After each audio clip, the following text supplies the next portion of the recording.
Welcome to Portugal.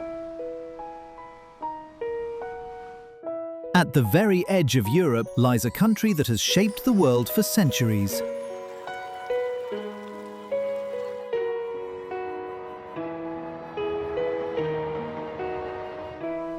Between golden beaches and remote mountain villages, a landscape of contrasts unfolds.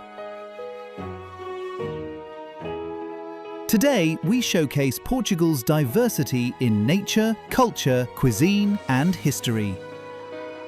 Traveling through all 5 regions and revealing the many facets of the land of explorers.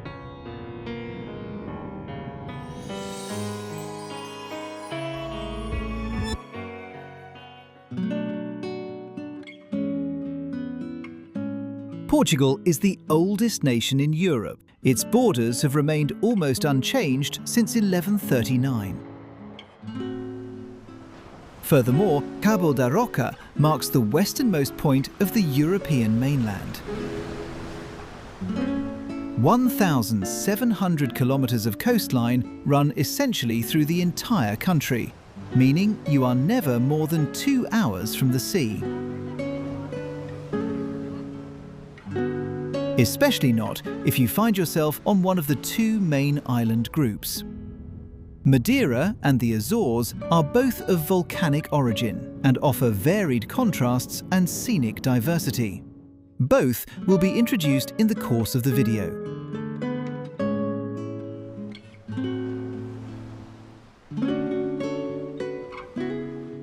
Portugal loves tiles. The famous azulejos adorn houses, train stations, and entire buildings, creating an instantly recognizable visual identity. The Portuguese also love their coffee and wine. Per capita wine consumption averages 60 litres per year, placing them first in the world, well ahead of Italy and France.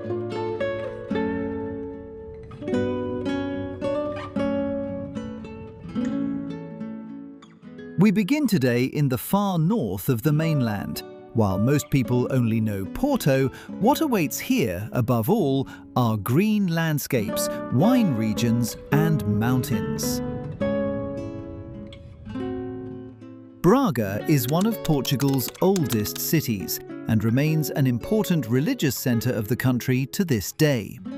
Numerous churches, monasteries, and Baroque structures define the cityscape. Particularly well known is the Bom Jesus do Monte Sanctuary, reached via a monumental staircase on a hill above the city. The symmetrically designed staircase is one of Portugal's most recognized landmarks. Braga's old town blends historic buildings with a vibrant urban life. Squares, markets, and narrow streets create an atmosphere that feels both traditional and modern at the same time. Religion, history, and everyday life are deeply intertwined here.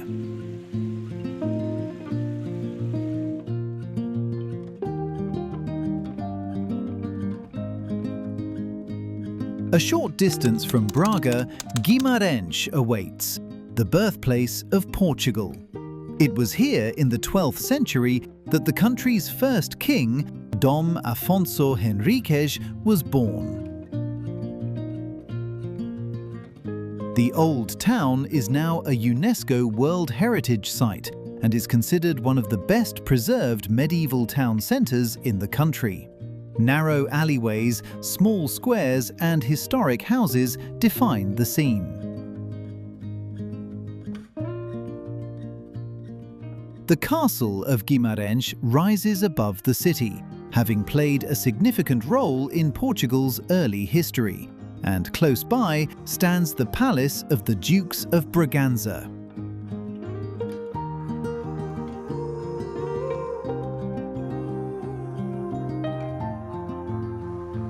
A journey through this region usually begins in Porto, one of Portugal's most distinctive cities.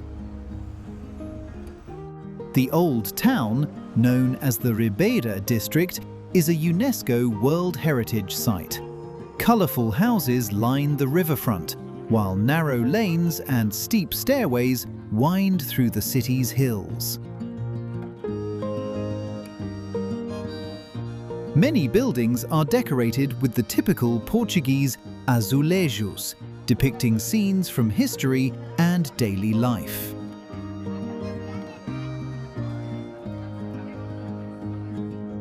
A central landmark is the Dom Luís I Bridge, a large iron bridge connecting Porto to the neighbouring city of Vila Nova de Gaia on the opposite bank. From here, there are sweeping views over the river and the rooftops of the old town.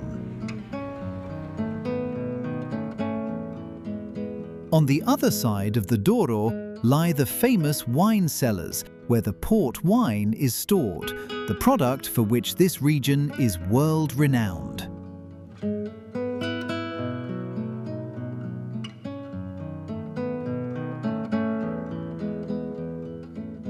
Another remarkable building is the Livraria Lelu, arguably Europe's most famous bookshop. Its elaborately crafted wooden staircase and ornate interior architecture give it an almost magical quality. Porto also has its own culinary identity. The city is known for the francesinha, a hearty sandwich filled with meat and cheese smothered in a spicy sauce.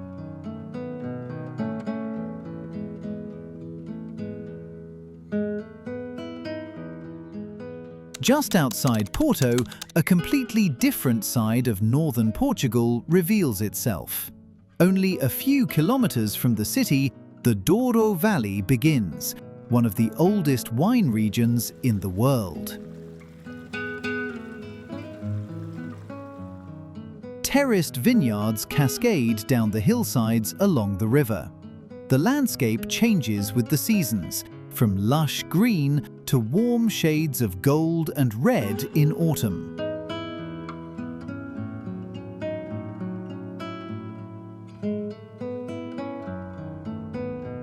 Further north lies the Peneda Gerês National Park, Portugal's only national park. Mountains, forests and rivers dominate the scenery. In the more remote areas, wild horses, mountain goats and numerous other species still roam freely.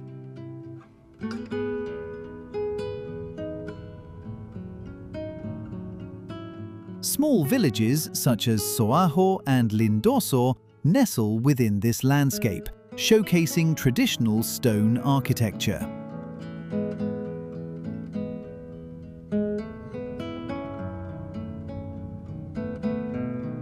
Between the mountains, waterfalls and natural pools emerge, particularly popular during the summer months.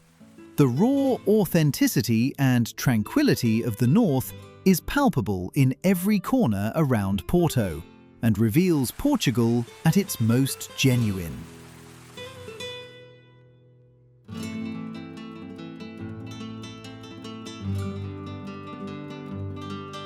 Much like the north, the country's centre also remains in the shadow of Portugal's more popular travel destinations. Between mountains, dense forests and remote villages lie places deeply rooted in history.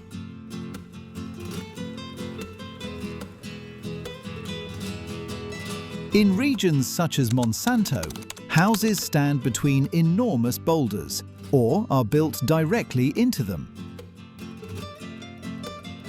The so-called schist villages are also typical of this area, small settlements whose houses are built almost entirely from dark stone.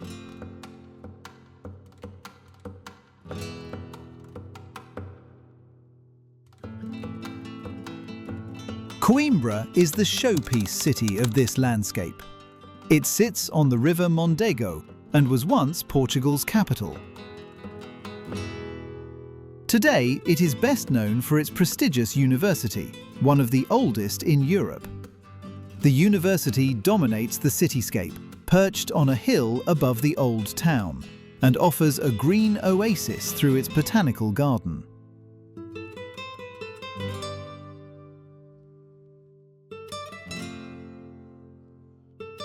Narrow lanes lead upward to historic buildings, squares, and courtyards. The city combines student life with history, and its vibrant atmosphere, deeply shaped by the past, makes it a true jewel of Portugal.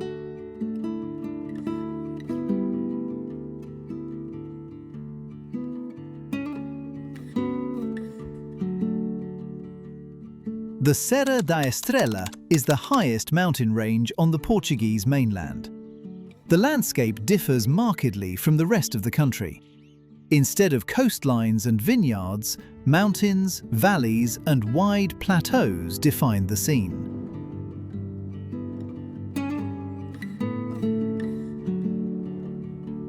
This region even sees snowfall in winter, which is relatively rare in Portugal. In summer, the terrain opens up into a landscape of rock, meadows, and small lakes. Numerous viewpoints offer panoramic vistas over a landscape that is truly unique in Portugal.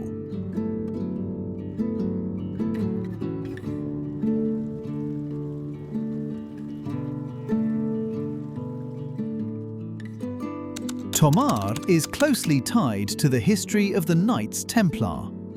During the Middle Ages, the city became an important centre of this knightly order.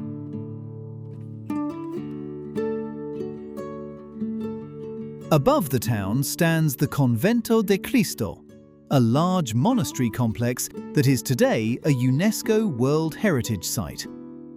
The complex consists of various buildings, courtyards, and churches that were expanded over several centuries.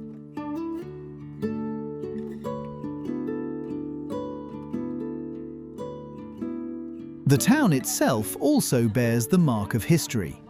Squares, churches, and small streets reflect the influence of the past.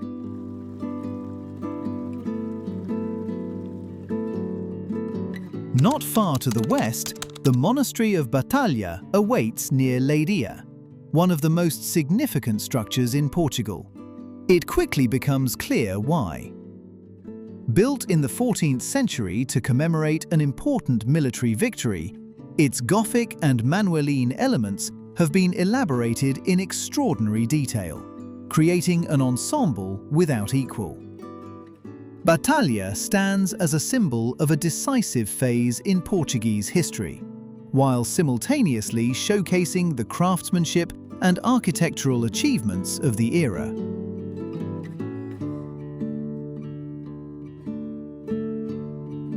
Just around the corner lies Fatima, the spiritual heart of Portugal. Fatima is one of the most important pilgrimage sites in Europe. Each year, approximately 6 million pilgrims travel here to visit the place where, in 1917, several apparitions of the Virgin Mary were reported. At the center of the site is a large square flanked by basilicas, chapels, and pilgrimage paths. During religious feast days in particular, large numbers of visitors gather here, many of them completing significant parts of the journey on foot. Fatima illustrates the enduring role that faith plays in the lives of the local people.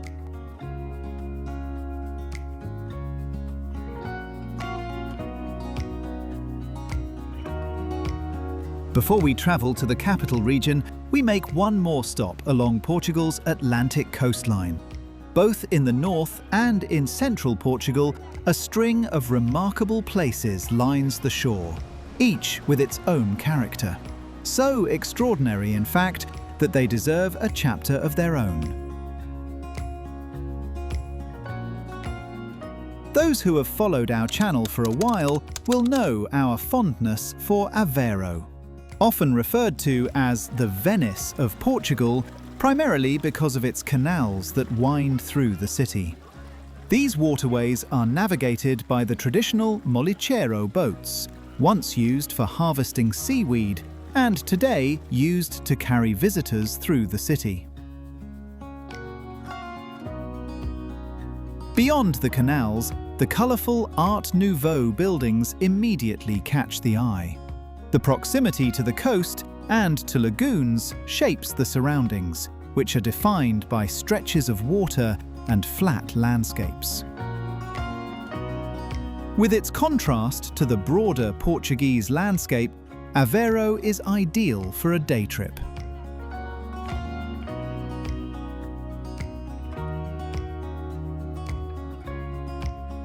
Nazaré is world famous for its exceptionally large waves. The world record for the highest wave ever surfed was set here by a German surfer who conquered a 26-meter monster wave, comparable in height to an 8-story building. Partly because of this, Nazaré attracts an increasing number of professional surfers.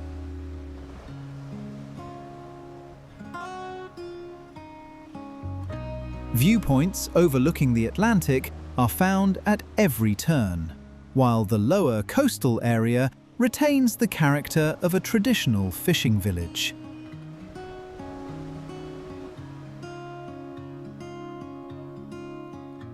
Óbidos is one of the best preserved medieval towns in Europe. The settlement is entirely enclosed by a town wall that survives intact to this day.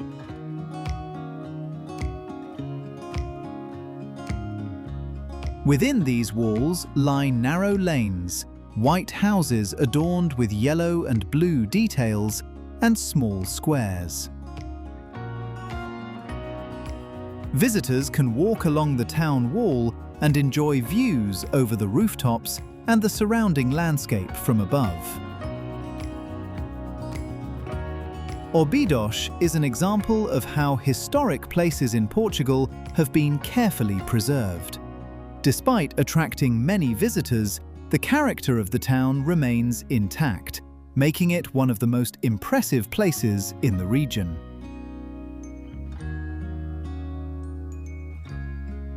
Peniche, Baleal, Figueira da Foz, we could go on indefinitely. Listing them all, however, would go beyond the scope of this video.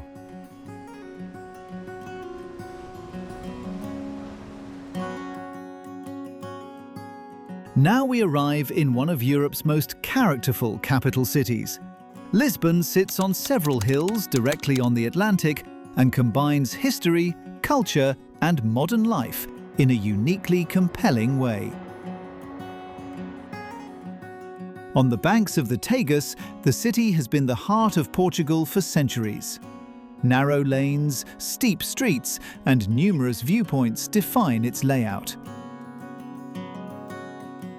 The Alfama district in particular, the oldest part of Lisbon, is where history feels most tangible. Small houses, winding paths, and traditional restaurants create an atmosphere steeped in the past. Through these narrow streets runs the famous Tram 28, the country's best-known mode of transport. It winds its way through many of the historic quarters, connecting the different parts of the city.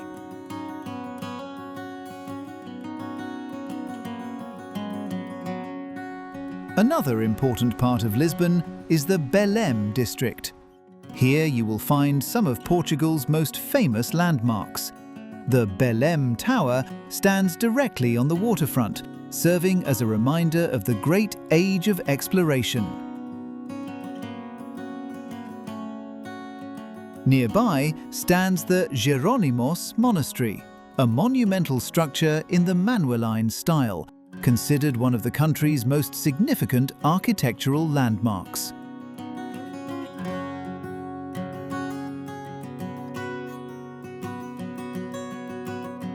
Yet Lisbon is not only historic, it can also be grand and representational. In the city's surroundings lie great palace complexes such as the Palacio Nacional de Mafra and the Palacio de Queluz, reflecting the wealth and power of bygone eras. These buildings reveal another side of Portugal, defined by royal architecture and sweeping grounds. The city's defining landmark is the Ponte 25 de Abril, a large suspension bridge. On the opposite bank stands the Cristo Rei statue, its arms outstretched overlooking the city. The combination of these two structures gives Lisbon its unmistakable identity.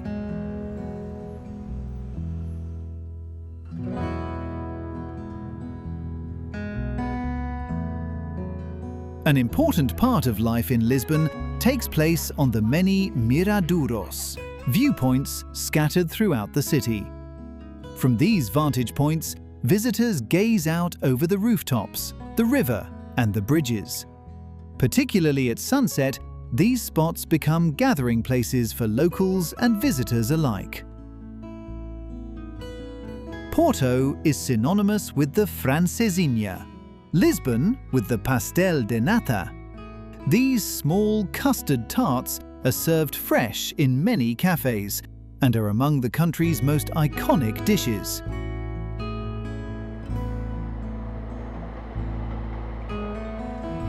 A short distance from Lisbon lies Sintra. Set amidst dense greenery, the landscape here is shaped by wooded hills, gardens, and palace complexes. Most famous is the Peña Palace, which sits atop a hill overlooking the region. With its colourful facades, towers, and playful details, it looks almost like a fairy tale castle.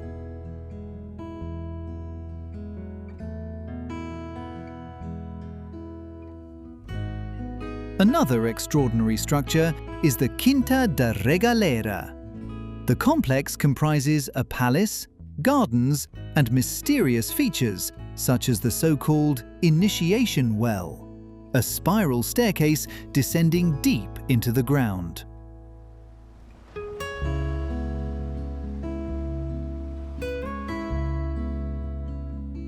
Between Lisbon and the Algarve, the Alentejo is defined above all by small villages and historic market towns.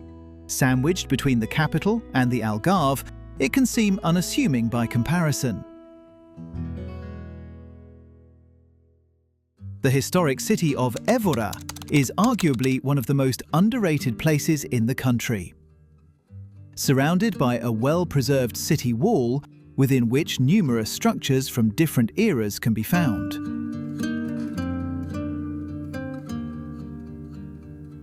Particularly well known is the Roman Temple, which has survived to this day and ranks among the country's most important ancient monuments.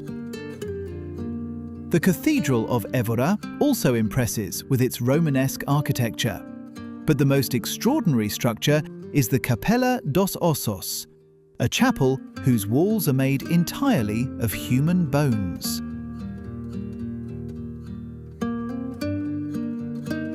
Narrow lanes, squares, and white-painted houses shape the townscape, offering a glimpse of the quiet life of the Alentejo in a way that reflects the character of the entire region.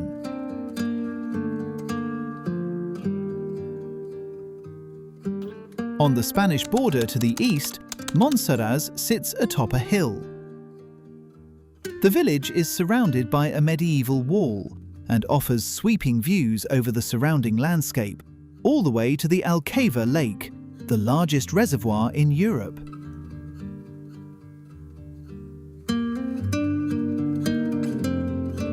Its elevated position was deliberately chosen as a control point for important trade routes and as protection against attack. Today, visitors can stroll through the narrow lanes, which lead to small squares and viewpoints.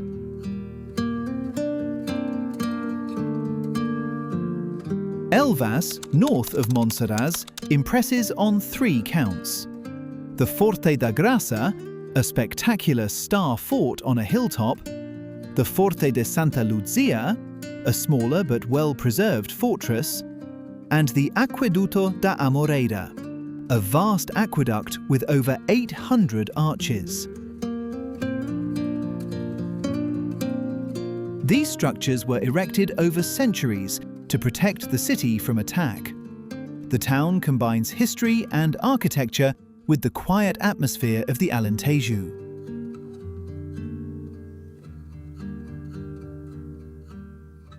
Comporta lies on the coast, but differs markedly from Portugal's typical coastal destinations.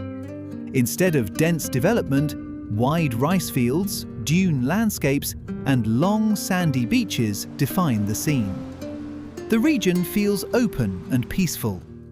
Narrow roads wind between the fields, leading to small villages and down to the shore. The beaches of Comporta are considered the most expansive in the country and are often lightly visited. This makes it the perfect alternative for coastal lovers who prefer a quieter pace.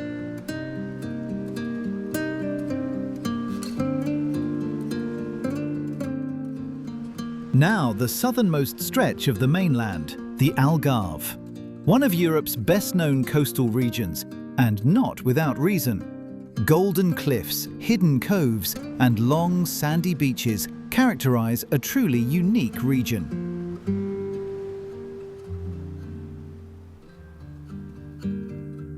Lagos, the region's flagship city, is one of the best-known towns in the Algarve. The old town is enclosed by walls and shaped by narrow lanes, small squares, and historic buildings. At the same time, the city sits in the immediate vicinity of some of the most beautiful beaches in the region. The coastline around Lagos consists of golden rock formations, small coves, and turquoise water. Ponta da Piedade, south of Lagos, is one of the most celebrated coastal landscapes in the Algarve. From above, wide views open up over the sea and the shoreline. From the water, the scenery is equally breathtaking. The dream beaches, restaurants, and coves are undeniably stunning. But it should be noted, during peak season, large crowds of tourists are part of the experience.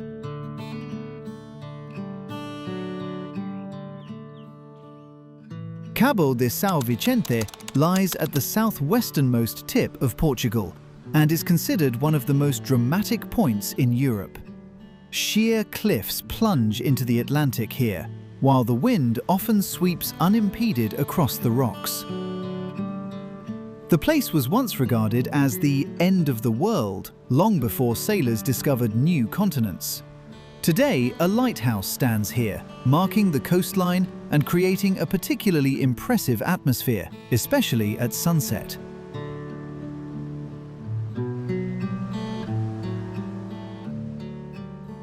The Benagil Cave lies directly on the coast and was formed over a long period of time by the force of the sea. Most striking is the large opening in the ceiling, through which light pours into the interior. Inside is a small, sandy beach, accessible only by water. Many visitors arrive by boat or kayak. The interplay of light, rock, and water gives this place a quality all of its own.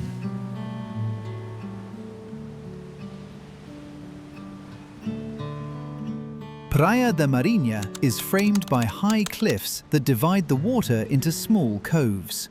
The rock formations create arches and towers rising above the sea. From the cliff tops, sweeping views stretch along the coast, while a narrow sandy beach lies below.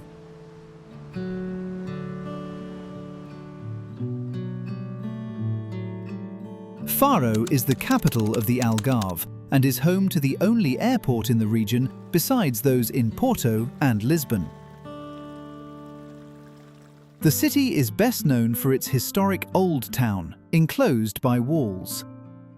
Within these walls lie narrow lanes, churches, and small squares.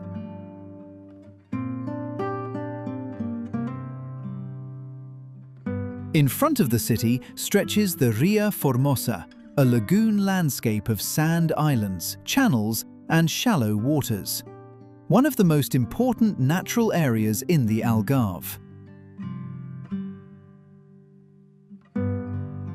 Finally, Tavira in the eastern Algarve offers one of the more peaceful towns in the region.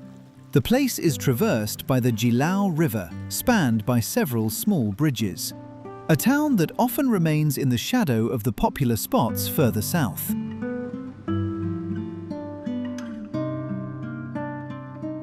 Offshore lie several sandy islands, mostly accessible only by boat.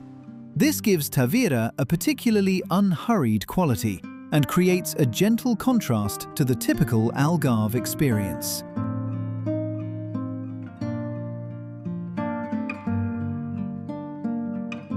Finally, the two spectacular island groups far out in the Atlantic.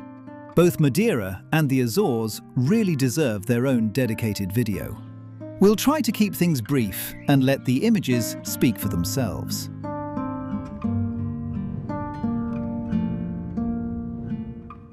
Madeira lies around 1,000 kilometers southwest of the Portuguese mainland, an island of volcanic origin, shaped by steep mountains, deep valleys, and dense, often subtropical vegetation. The capital, Funchal, sits on the southern coast and forms the island's hub, while a diverse natural landscape unfolds in every direction.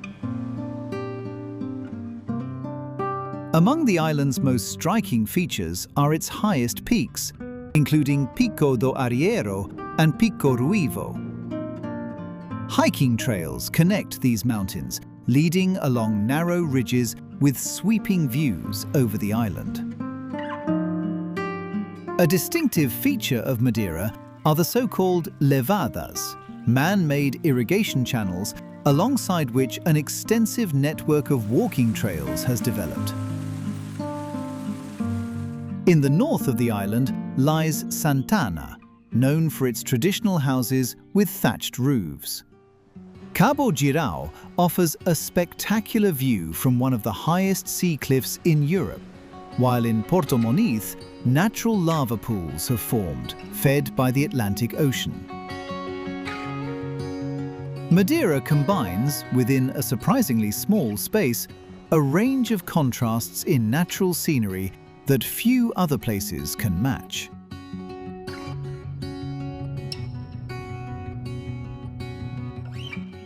No less impressive are the 9 islands of the Azores.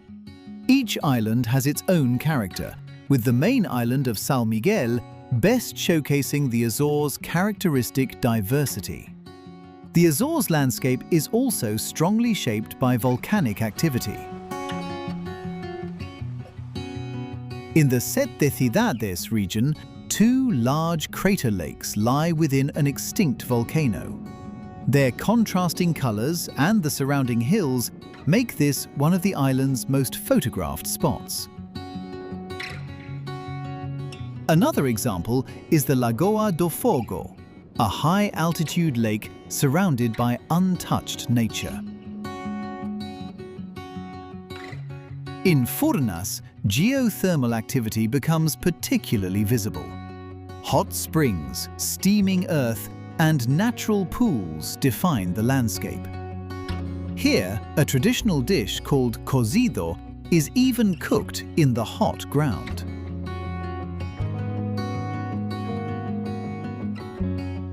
On Pico Island, the eponymous Pico volcano rises up, the highest mountain in Portugal.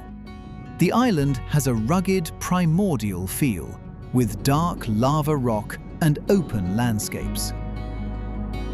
The Azores represent a form of nature that is wild, green, and often untouched, shaped by volcanoes, water, and constant movement deep underground. The perfect conclusion to the wonders of the land of explorers.